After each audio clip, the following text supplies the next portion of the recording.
Hello guys! Ngayon gagawa tayo ng graham cake guys. Ganyan ang paggawa ng graham cake. Yan. Lalagyan natin ng mango. Yung patong-patong lang yun guys. Unahin mo yung graham cake. Tapos yung sauce. Tapos mango. Tapos ano ulit. Graham cake. Tapos sauce, then mango ulit-ulitin natin yan mga ilang patong. Siguro yan ginawa namin mga 7. Sipag ng aking jowa, ng aking partner. Birthday ko yan guys. So, gumagawa siya ng graham for me. Ano ko yan, request. Na gumawa siya ng graham. Ganyan lang naman. Mango. Tapos, graham. Sarap nyo, parang ice cream.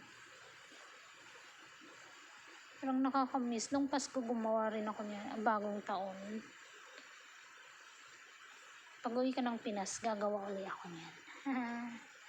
Tcharing!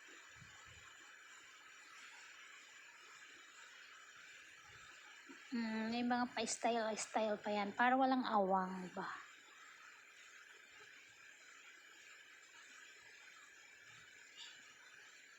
Yan, ginamitan pa ng itak. Ano ba yun? Di ba tayo nito mga ano?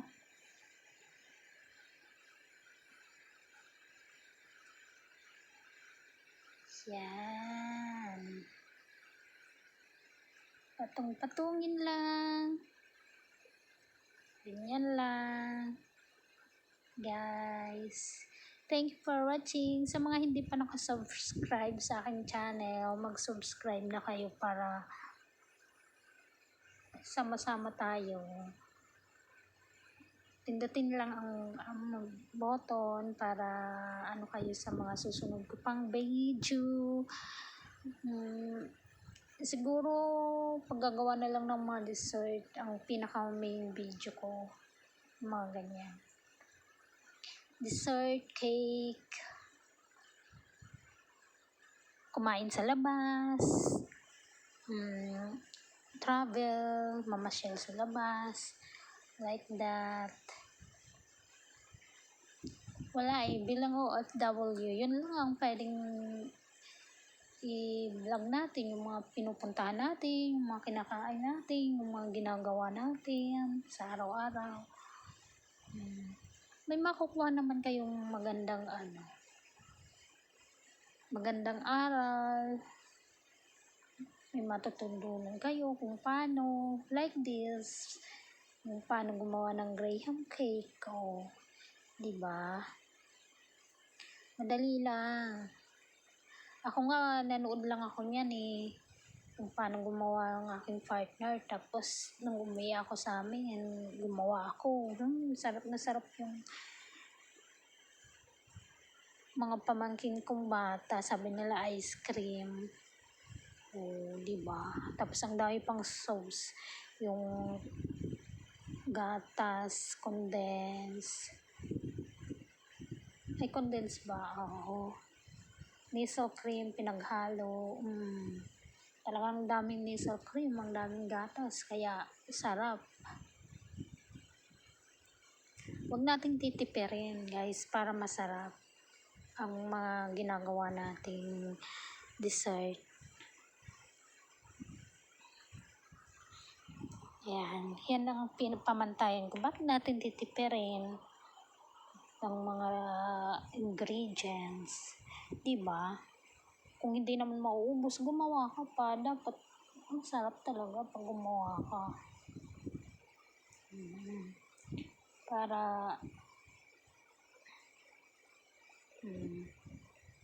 pinamay-kamay na, tinamad nang gumamit ng kutsilyo. Ay, naku.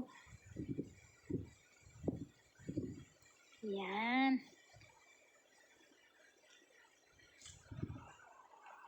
Sarap. Yummy.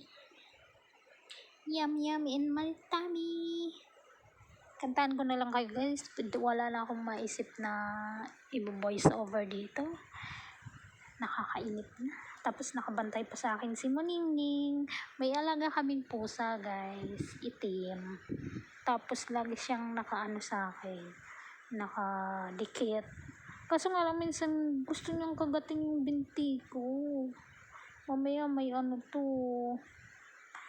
maghanap pa ako ng pagkakagastusan. Kaya minsan ayaw kong makikipagharutan sa kanya. Ay, ayan, nakaupo lang ako, tapos siya naman nakaupo katabi ko. Oo, pag umalis ako, malulungkot siya. Aakyat na siya dun sa tulugan niya. Pero dati guys, nung parang bago pa lang siya dito parang may nagtapon lang sa kanya dito. Ang ilap niya, nakita ko, ano yun, ang itim po, natakot ako. Tapos yung pala pusa, tapos mga ilang araw, maamo na siya sa akin. Tapos yan, lagi nang nakatabi sa akin. Ayan, by the way, ayan na, malapit na siyang matapos. Kunting-kunti na lang, tapos na siya. Ayan. Dudurugin mo yung natira para ibudbod doon sa ibabaw.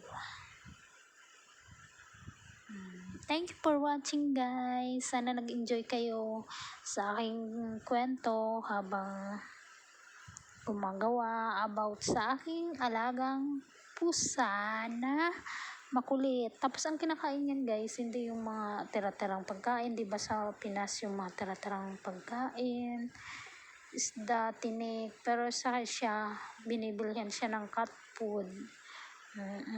Kaya ang ganda ng kanyang balahibo, itim na itim. Hindi naglalagas. Yun nga lang, talagang nangangalmot, hindi mo siya mahawakan talaga. Haplos-haplos lang, hindi mo siya mabuhat kasi nangangagat siya, nangangalmot. Siguro gusto niyang protektahan ng kanyang sarili, baka akala sasaktan siya, ganun. Kaya prenoprotect niya ang kanyang sarili sa mga taong gustong manakit sa kanya. Ganyan naman tayo, kahit tayo mga tao. Proprotektahan natin yung sarili natin sa mga taong gustong manakit sa atin.